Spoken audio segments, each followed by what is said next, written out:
The morning of the auction at the back of the Taro County Feed Cooperative, there were 512 cracked chicken eggs in a green industrial dumpster, and a man named Eli Beckett was standing beside it in a faded canvas jacket, asking whether anyone planned to claim them.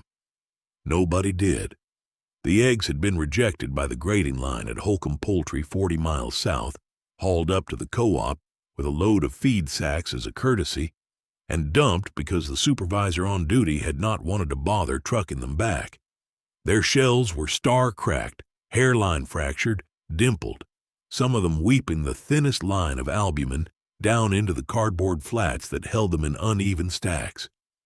They smelled faintly of straw and cold metal.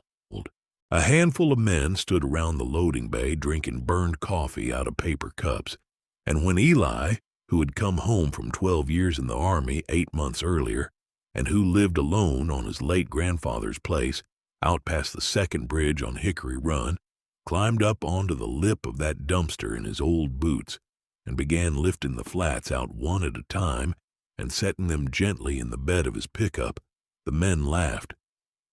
They laughed the way men laugh at something they have already decided is foolish, with a slow shake of the head and a glance at one another to confirm the verdict. Roy Tatum, who ran 400 acres of soybeans north of town and had a voice loud enough to carry across any room he entered, leaned against the doorframe and said, loud enough for Eli to hear, that the boy had finally lost whatever sense the war had left him. Somebody else said the eggs would be rotten inside a week. Somebody else said you couldn't even feed them to a dog without giving the dog the runs. Eli did not answer any of them. He kept lifting flats.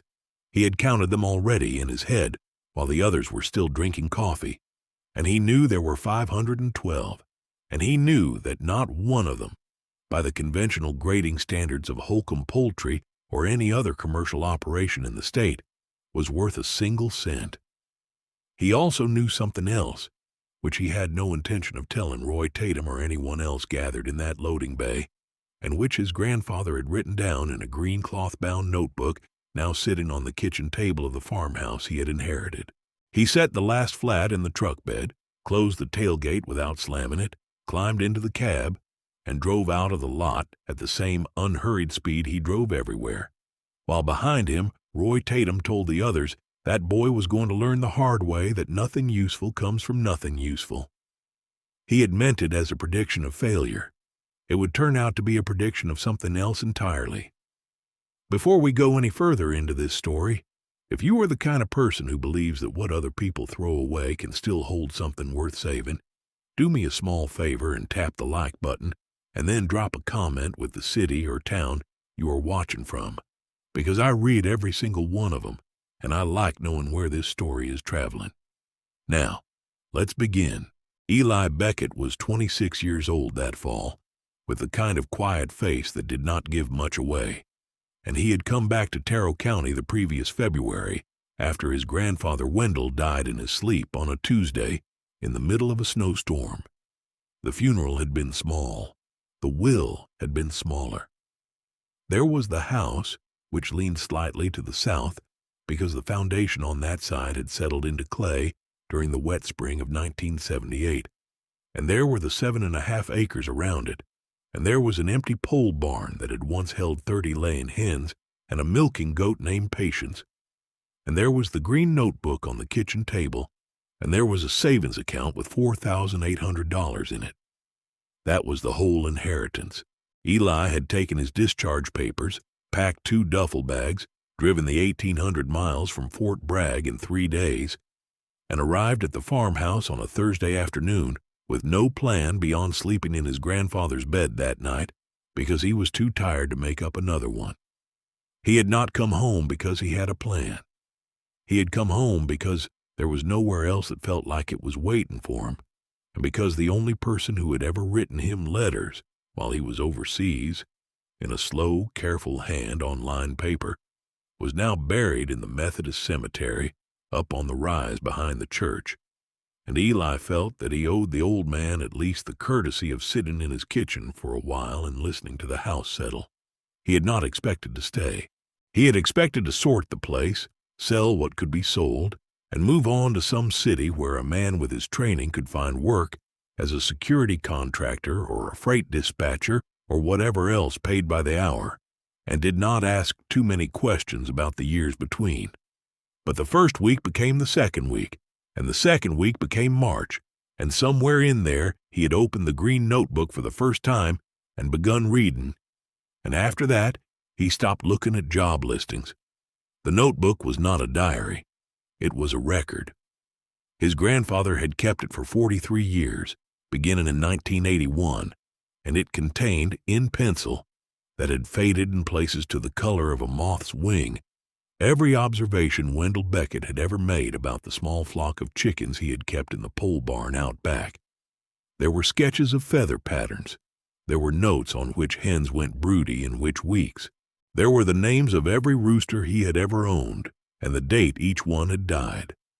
And there were, beginning in 1994, and continuing in increasingly detailed entries until the last page Wendell had written before his health failed in the fall of 2023, observations about something Wendell called, simply, the line. The line, as Eli came to understand over the course of many evenings, sitting at the kitchen table with a mug of coffee growing cold beside him, was a strain of chicken that Wendell had been quietly developing for almost 30 years, by selecting and breeding from a small foundation flock he had inherited himself from his own father, who had inherited it from his mother, who had brought the original birds with her by wagon when her family came down out of the Cumberland Gap in the spring of 1903. The birds were not a recognized breed. They had no standard, no club, no name except the one Wendell used in his notebook, which was Hickory Run Grays, after the creek that ran through the bottom of the property. They were medium-sized, slate gray with a faint barring, hardy in cold weather, and indifferent to heat, and they laid an egg that Wendell described, in an entry dated June 14, 2009, as the best egg I have ever eaten, and the best egg my father ever ate, and the best egg his mother ever ate, and I do not expect to live to see anyone eat a better one. Eli had read that entry 3 times the first night he found it. He had set the notebook down and looked out the kitchen window at the dark shape of the pole barn against the field, and he had felt something settle in his chest that had not settled in 12 years. The last of Wendell's flock had been sold off the previous summer, when the old man could no longer carry the feed bucket, and the pole barn now held nothing but a stack of empty waterers and a fine layer of dust on the roosting bars. The line, as far as the world was concerned, was gone, except that the notebook contained, on a folded page tucked into the back cover, a list of 3 names and 3 addresses, written in Wendell's hand and labeled, in block letters, Keepers of Eggs, and underneath that, in smaller letters, In case I am gone before you come home. 2 of the 3 addresses were in Taro County. 1 was in the next county over. Eli had driven to all 3 the second week of March, and he had come home with 28 fertile eggs from the descendants of birds Wendell had given away over the years to people he trusted, and he had set them under a borrowed incubator in the corner of the pole barn. And by the first week of April he had 11 small gray chicks pecking at crumbles in a brooder lined with pine shavings, and the line, which had not been gone after all, had simply been resting in other people's coops, was back on the place where it had begun. He spent the spring rebuilding. He did not have the money to do anything quickly, and he had been told often enough in the years since he was 18 that doing things quickly was usually how a man ended up doing them twice. So he worked the way his grandfather had worked, which was to say without ceremony and without hurry, and he replaced the rotted boards on the south wall of the pole barn one at a time with lumber he salvaged from a collapsing shed on the back of the property, and he ran new water lines from the spring house with pipe he bought used from a man over in Colmont who was clearing out his late brother's basement. He built nest boxes out of plywood scraps. He patched the chicken wire on the run with a roll he found in the loft, dated 1987 on the paper band still wrapped around it, and which had been waiting, apparently, for him. By the end of May, he had a working coop with 11 young pullets and cockerels growing into their slate-gray feathers, and a notebook of his own, identical in style to Wendell's, in which he had begun recording the same kinds of observations in the same careful pencil. He went into town twice a week for feed and for the small groceries he ate, and he did not talk about the chickens because he did not see any reason to. Roy Tatum, when he saw him at the co-op, would ask every time how those rotten eggs were treating him, having confused in his memory the events of the previous fall, when Eli had hauled home a load of dented feed sacks for half price, with some other imagined incident in which Eli had supposedly tried to do something foolish with grocery store eggs. Eli would say every time that they were treating him fine, and Roy would laugh, and the men at the counter would laugh, and Eli would carry his sack of layer crumble out to the truck and drive home. He did not correct the story. He had learned in the Army that a story other people told about you was generally less trouble than the truth, as long as the truth was the one you were actually living. The summer was hot and dry. The well held. The pullets began to lay in late August, the first egg appearing in the corner nest box on a Wednesday morning, small and pale brown and warm in his palm when he lifted it. He cracked it into a cast-iron skillet and ate it on a piece of toast, standing at the kitchen counter, and he understood, in the way a man understands something he has been told all his life without quite believing it, what his grandfather had meant. The yolk stood up tall and orange. The white was firm and clear. The flavor was deep and almost grassy, with a faint sweetness at the end that he could not have described to anyone who had not eaten one. He sat down at the table and opened the notebook and wrote the date and the time in one sentence underneath. He wrote he was right. By the middle of September, the 11 birds were laying steadily, and Eli was getting somewhere between 7 and 9 eggs a day, more than he could eat himself, and he began carrying a small cooler with him on his Tuesday trips into town and selling the surplus to a woman named Marjorie Vance, who ran the lunch counter at the gas station out on Route 9. Marjorie paid him $4 a dozen, which was twice what the grocery store charged for the cage-free eggs in their cooler, and she paid it without complaining, because she had eaten one of Eli's eggs in an omelet she made for herself on a slow Thursday, and had immediately decided that she would put them on the breakfast menu, where they sold in the form of a 2-egg plate with bacon and toast for $9.95. Marjorie was a talker. She told her customers when they asked what was different about the eggs, that they came from a young man out past the second bridge who was raising some old kind of chicken his grandfather used to keep, and she told them this in the tone of a woman who had recently discovered something and intended to make sure everyone else discovered it too. By the first week of October, she was buying every egg Eli could bring her and asking for more. Eli, sitting at the kitchen table on a Sunday evening with his notebook open and a pencil in his hand, did the arithmetic. 11 birds were not enough. He needed more birds. To get more birds, he needed more eggs to hatch. To get more eggs to hatch, he needed either more hens, which he did not have, or a different source of fertile eggs from the same line, which he also did not have, because the 3 keepers on Wendell's list had already given him everything they could spare. He sat with the problem for a long time. Then he turned to the back of Wendell's notebook, and he read, again, an entry his grandfather had written in October of 2017, and he understood what he was going to have to do. The entry described, in Wendell's plain way, an arrangement he had once made with a small commercial hatchery down near the state line, a place called Holcomb Poultry, which at the time had been a family operation and had been willing, for a modest fee, to incubate small batches of fertile eggs from outside breeders who did not have the equipment to do it themselves. Wendell had used the service 3 times in the late 90s, and the entry noted, with some satisfaction, that the hatchery had always returned the chicks healthy and on time, and had never complained when a percentage of the eggs failed to hatch, which Wendell, who was honest, had warned them about in advance because his line tended to produce a higher than usual number of shells with hairline fractures, which Wendell believed was the result of the hen's particularly dense bone structure leaching calcium in an uneven way during the laying cycle. The cracks were almost always cosmetic. They did not affect fertility. They did not affect the chick inside. They simply made the eggs ungradable by commercial standards, which was why Wendell had never tried to sell them as table eggs in any volume, and had instead either eaten them himself or set them under his own broody hens. Eli read the entry twice.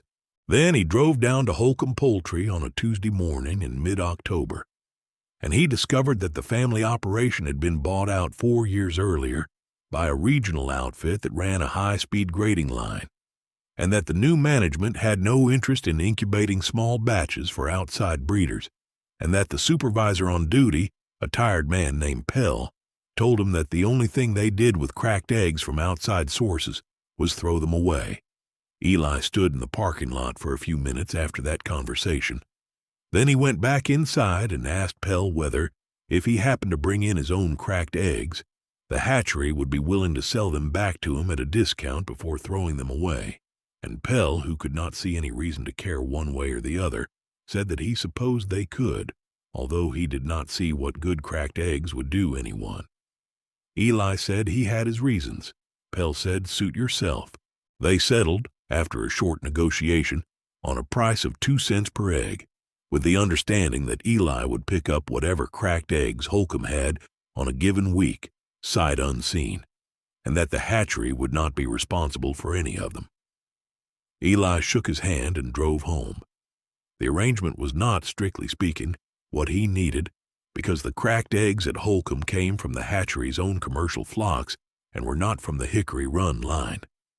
But Eli had a second part to his plan, which he had also worked out at the kitchen table, and which involved using his own 11 hens as a foundation breeding flock and the cracked commercial eggs as practice, so that by the time his own birds were producing fertile eggs in volume, he would have learned, on someone else's eggs, exactly how to incubate them at the slightly higher humidity and slightly lower temperature that Wendell's notebook indicated the Hickory Run line preferred.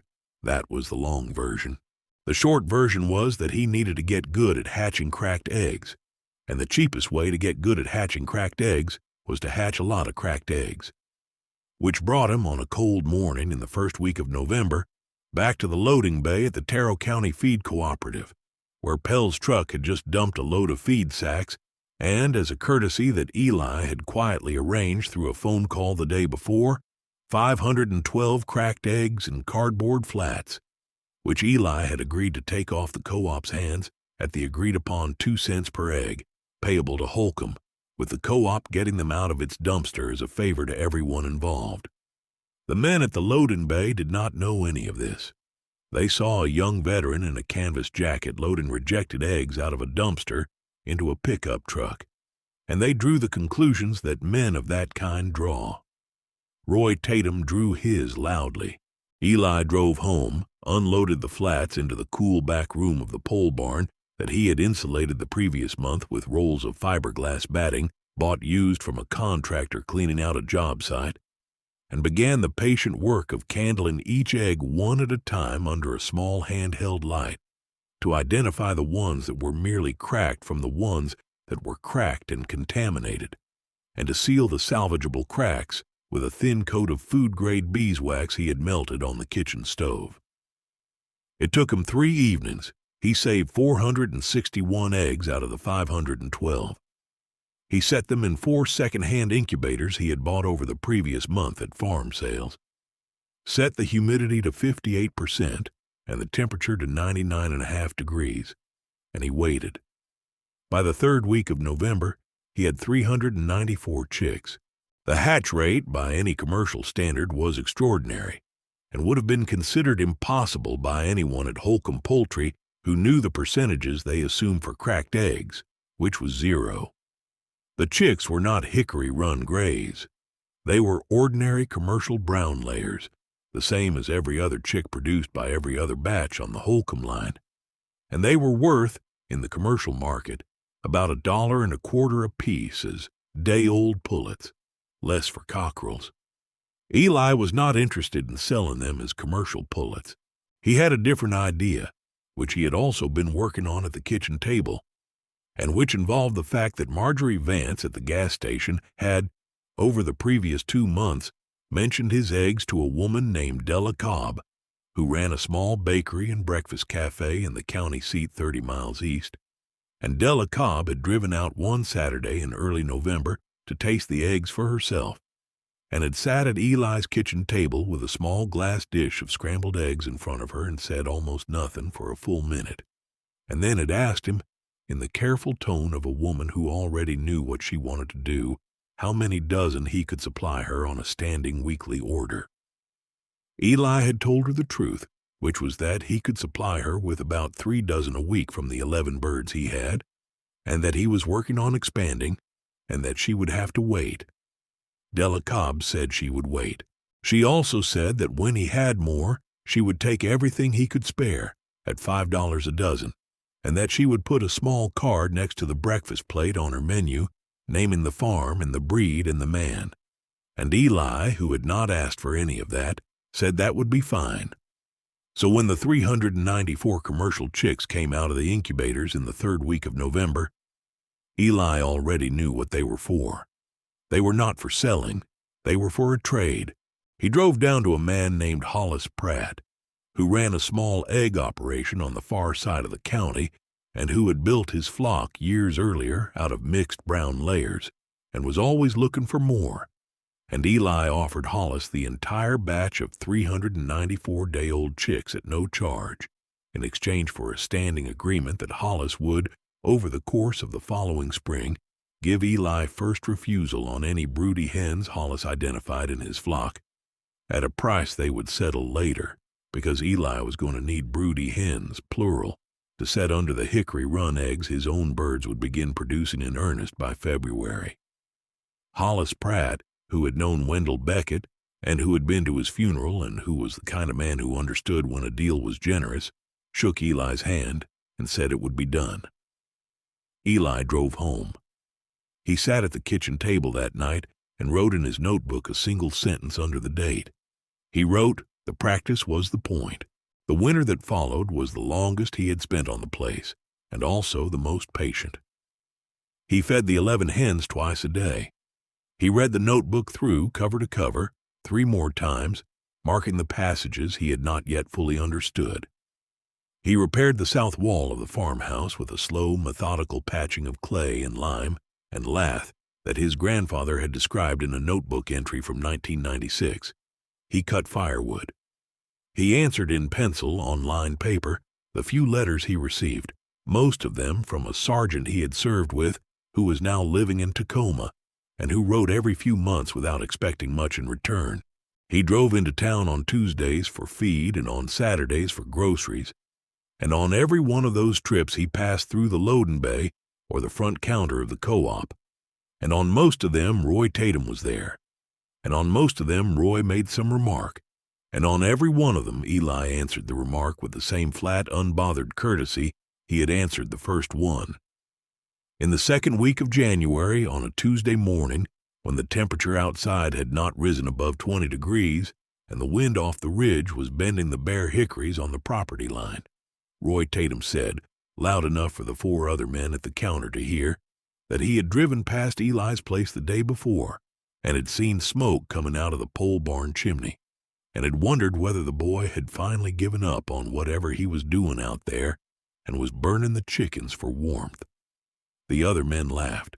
Eli paid for his sack of layer crumble, nodded to the clerk, and on his way out the door he stopped beside Roy Tatum and said, quietly, without looking at him, that the smoke was from a small wood stove he had put in the brooder room, and that the chickens were doing fine, and that he would let Roy know how it went. Roy said, what is it exactly you think is going to come of all this? Eli said, I'll let you know how that goes too. He walked out. By February, the 11 hens were laying a dozen eggs a day between them. The rooster Eli had kept from the original hatch was fertilizing every clutch, and the first batches of hickory run eggs were going into the incubators. The hatch rate was high. The chicks were strong. By the 1st week of March, he had 60 young birds growing in the pole barn, and by the first week of April he had 140, and by the first week of May the original 11 were laying alongside the first of the new pullets, and the egg count had risen to the point where Eli was carrying 2 coolers into town on Tuesdays instead of 1. Della Cobb at the bakery took everything he could spare at $5 a dozen. Marjorie Vance at the gas station took the rest at 4. The 2 of them together could not take what he was producing by June, and that was when the first of the word-of-mouth customers began driving out to the farm. They came in 1s and 2s at first, on Saturday mornings, parking their cars at the end of the gravel drive and walking up to the pole barn with a wallet in hand and a self-conscious smile. And Eli, who had set up a small wooden table beside the barn door with a hand-lettered sign that read, "Eggs $5 a dozen, bring your own carton," would come out wiping his hands on a rag and sell them what they came for and answer their questions in as few words as the question required. The questions were almost always the same. "What breed are these?" "An old line my grandfather kept." "Why are the yolks so orange?" "The hens eat what they want out in the field." "How long have you been doing this?" "A while." They would nod and put the carton carefully on the passenger seat and drive away. And within a week most of them would come back with a friend, and within a month some of them would come back with 2 friends, and by the middle of July the gravel drive on a Saturday morning held a slow, steady rotation of cars that came and went between 7 and 11, and Eli was selling out by mid-morning and turning people away with the polite suggestion that they come back the following Saturday and come a little earlier. He did not advertise. He did not put up a website. He did not list the farm on any of the directories Della Cobb gently suggested he might want to be on. He kept the hand-lettered sign and the wooden table and the rag in his back pocket, and he let the line at the end of the drive grow at the speed it wanted to grow, which was the speed his birds could keep up with. By August he had 300 laying hens in 3 separate coops he had built out of salvaged lumber along the inside wall of the pole barn, and he was hatching new batches every 3 weeks in a rotation he had worked out with Hollis Pratt's broody hens supplementing the incubators, and the original 11, which he had begun calling the founders in his notebook, although he did not say it out loud, were still laying, and he had not yet lost a single one of them. The cracked egg practice, which had begun as a way to learn the incubators, had become a quiet, ongoing habit. Every 2 weeks he drove down to Holcomb Poultry and picked up whatever Pell had set aside for him, paid his 2 cents apiece, brought them home, candled them, sealed them, and hatched them, and every batch of commercial chicks went to Hollis Pratt or to one of 2 other small operators in the next county whom Hollis had introduced him to. He did not charge for the chicks. He took, in exchange, broody hens, used equipment, hay, and once a half-ton of cracked corn that a man named Eugene Stiver could not use because his own operation had folded. The arrangement was understood by everyone involved as a fair one. None of it was visible from the road. Roy Tatum, who drove past the end of Eli's gravel drive twice a week on his way to his own fields, saw only the line of cars on Saturday mornings, and even that he did not see for the first 6 weeks of it because his route did not take him past at that hour. And when he finally did see it, on a Saturday in the middle of August, when he had to detour around a downed limb on the main road, he slowed his truck almost to a stop at the end of Eli's drive and counted, by his own account given later, 11 cars parked along the gravel and 4 more waiting on the shoulder, and he drove the rest of the way to his own field. In a thoughtful silence he did not break until he got home and told his wife about it over supper. His wife, whose name was Lurleen, and who had bought a dozen of Eli's eggs for Marjorie Vance the previous Thursday, because Marjorie had insisted, looked at her husband across the table and said, "You ought to try one of those eggs before you say anything else about that boy." Roy did not answer her. He ate the supper she had cooked. The next morning he drove out to the gas station before work and bought a 2-egg plate from Marjorie, and he ate it sitting at the counter without speaking to anyone. And when he was finished he paid and left a larger tip than he usually left, and he drove to his fields and did not mention the eggs to anyone at the co-op for another 3 weeks. In September, the bittersweet thing happened that Eli had been bracing for without admitting to himself that he was bracing for it. His great-aunt Verna, who was Wendell's older sister, and who lived in a small white house at the edge of town, and who had been the one to call Eli in the February snowstorm to tell him that Wendell was gone, came down with a pneumonia in the second week of the month and was in the hospital in the county seat for 9 days. Eli drove the 30 miles every afternoon to sit with her. Verna was 87 years old, thin as a rail, and she wore, even in the hospital bed, the same kind of practical cotton house dress she had worn for 60 years, without self-consciousness, because she had earned the right. She did not talk much. She had never talked much. On the 4th day, Eli was sitting beside her bed reading a paperback he had brought from home, and Verna opened her eyes and looked at him for a long moment, and then she said, "Your granddaddy knew you would come back." Eli set the book down. He said, "Did he?" She said, "He told me the summer before he died. He said the boy will come back when there is nothing else, and he will find the notebook, and he will know what to do with it." Eli did not say anything for a while. Then he said, "He was right." Verna closed her eyes again and said, "He usually was." She came home from the hospital on the 10th day, and Eli drove her himself, and he settled her in her front parlor with a blanket and a cup of tea, and on the way out the door, she said without turning her head, "Those eggs you are selling." He stopped. He said, "Yes, ma'am." She said, "Those are the ones." He said, "Yes, ma'am." She said, "Good." He drove home. He wrote the date in the notebook that night, and underneath it he wrote, "Those are the ones," in pencil, and he underlined it once. Verna lived another 14 months. She died in her sleep the following November, in the same quiet way her brother had, and Eli was the one who found her on a Sunday morning when he had driven over to bring her a dozen eggs and a small jar of apple butter Della Cobb had sent. The funeral was small. He inherited her house and the half-acre it sat on, which he did not need and which he eventually sold to a young couple from out of state who wanted to start a pottery studio. And he used the money from the sale to build a proper hatchery building on his own place, set back behind the pole barn, with a concrete floor and insulated walls, and a small office in the corner where he kept the notebook on a shelf above the desk. He did not build it in a hurry. He built it the way his grandfather had built things, which was to say, one wall at a time over the course of 2 summers, with help on the heavier days from a teenage boy named Cleon Hatcher, whose family lived down the road, and who had begun coming by after school in the spring of Eli's 2nd year, at first just to watch the chickens, and eventually to help with the feeding and the cleaning in exchange for $3 an hour, and as many eggs as his mother wanted. Cleon was 15 when he started. He was sober and quiet and good with his hands, and Eli, who had been roughly the same kind of boy at that age, took him on without much discussion and taught him without much instruction, by the simple method of letting him watch, and then letting him try, and then correcting him in as few words as the correction required. By the 3rd year of the operation, Cleon was running the morning feedings on his own on the days Eli had to be elsewhere, and by the 4th year he was keeping his own notebook, in pencil, on lined paper, in a hand that Eli recognized as a near copy of his own. The 2nd year, which had begun with 300 hens, ended with 700.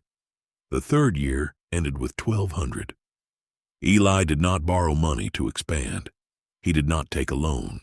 He did not bring in investors, 2 of whom drove out from the state capitol in the spring of the 3rd year, having heard about the farm from a chef who had heard about it from Della Cobb, and both of whom sat at his kitchen table for an hour, with folders of paperwork and projections, and both of whom left without a deal, because Eli, when asked what his 5-year growth plan was, said that he did not have one, and when asked what his goals were, said that his goal was to keep the line going and to sell what the line produced at a fair price to people who wanted it.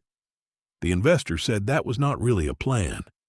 Eli said that's one approach. They drove away. He did not think about them again. The 4th year he expanded the hatchery to handle outside orders, because by then word had spread through the small network of heritage poultry keepers in 3 states that the Hickory Run Grays were back, and that a man in Taro County was selling fertile eggs and day-old chicks to qualified buyers.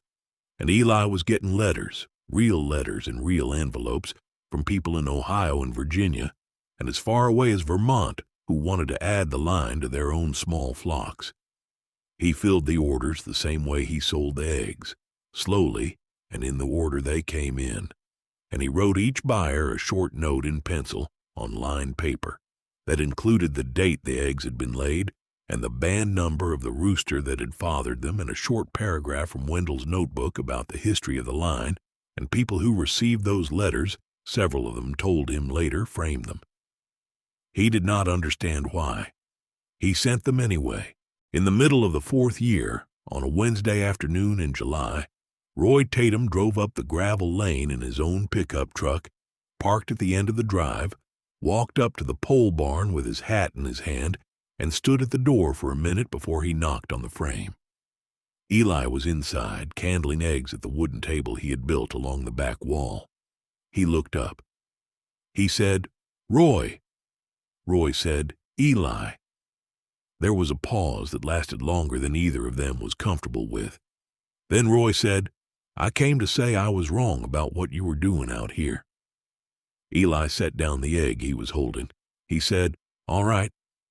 Roy said, "I said some things at the co-op over the years that I would take back if I could, and I cannot take them back, so I am saying now that I was wrong, and that is the closest I can come." Eli said, "That's enough." Roy said, "My wife has been buying your eggs for 2 years. She says they are the best she has ever eaten. I have been eating them at the gas station for almost as long. I should have come out here a long time ago." Eli said, "You're here now." Roy said, "If you ever need anything that I can help with, you let me know." Eli said, "I will." Roy nodded. He put his hat back on. He turned to leave. At the door he stopped and said, without turning around, "Your granddaddy was a better man than most of us gave him credit for." Eli said, "Yes, he was." Roy walked out to his truck and drove away. Eli stood at the table for a long time. Then he picked up the egg he had set down and held it up to the light and turned it slowly in his fingers, and he looked through the thin shell at the small dark shape of the chick inside, curled in its membrane, alive. He set it back in the tray. He went back to work. He did not write about the conversation in the notebook that night. He did not see any reason to. The 5th year he hired Cleon full-time. Cleon was 19 by then, finished with high school, not interested in college, and Eli paid him a salary that was not large by city standards, but that was more than fair by the standards of Taro County. And he gave him a written agreement signed at the kitchen table with Verna's old fountain pen that stipulated that if Eli were ever unable to run the farm, for any reason, the operation and the land and the line would pass to Cleon, with the single condition that Cleon would continue to keep a notebook and pencil on lined paper and would, when the time came, find someone to pass it on to in the same way. Cleon read the agreement twice. He said, "All right." He signed it. They shook hands. Neither of them mentioned it again.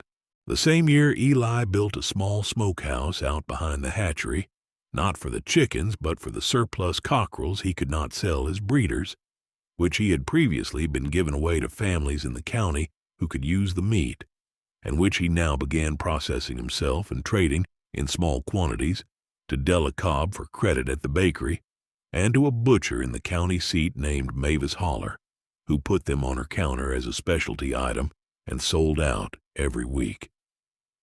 None of this was on a website. None of this was advertised. The line at the gravel drive on Saturday mornings continued to grow, and at a certain point in the 6th year, Eli set a limit of 40 dozen sold per Saturday, posted on the same hand-lettered sign, and when the 40 dozen were gone, he put up a smaller sign that said "Sold out, see you next week," and people who had driven an hour to get there nodded and got back in their cars without complaint because they had been warned, and they came back the following week earlier, By the 7th year, there were 2,000 laying hens on the place, 3 full-time employees, including Cleon, a small barn at the back of the property that housed a flock of breeding birds Eli had begun keeping separately to maintain the genetic depth of the line, and a quiet, steady income that allowed Eli to repair the foundation of the farmhouse so that it no longer leaned to the south, to put a new metal roof on the pole barn, to replace the old pickup truck with a slightly newer one whose engine did not sound like it was composing its own obituary every time he started it, and to set aside enough in a savings account at the local bank that he no longer thought about money in the way he had thought about it the first winter. He did not buy a new house. He did not buy a second truck. He did not take a vacation. He did not see any reason to. He still drove into town on Tuesdays for feed and on Saturdays for groceries, and he still passed through the front counter of the co-op, and Roy Tatum, when he was there, would nod to him, and he would nod back, and sometimes the two of